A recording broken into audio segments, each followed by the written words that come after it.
We are here to inspire the rest of the industry to behave more responsibly, and that's many different topics. Those are two the most important topics, longevity and a fair and responsible sourcing of materials, whether they are from virgin mines or from recycled sources. So that stays the same.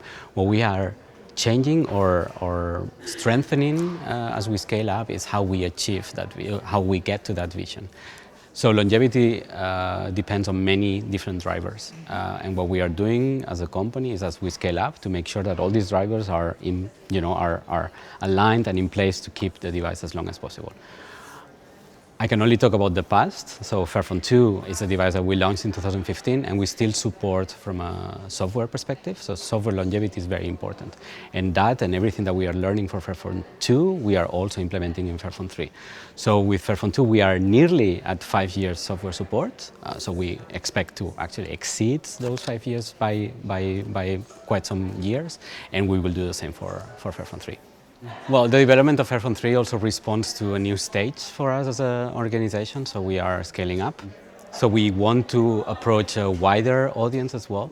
So there are certain aspects of the design of the phone itself that are very important as well. Of course, for smartphones, it's really important how easy it is to replace your battery and your screen. And those are still the elements that come out the easiest out. And then when you get deeper, you can remove all the different modules, as we'll see later. Yeah. So with Fairphone 2, we had the so-called Pogo pin connectors, which are basically just like a touch connector.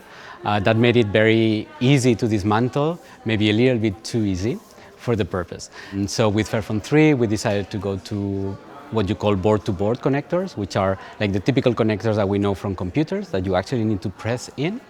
And that also makes that, for example, when you drop your Fairphone 3, the connector doesn't move. With a Pogo pin connector, that connector may move a little bit. So all in all, is a less risky, more streamlined design. So I think what the most important is that we have embedded all the lessons learned from Fairphone 2, obviously.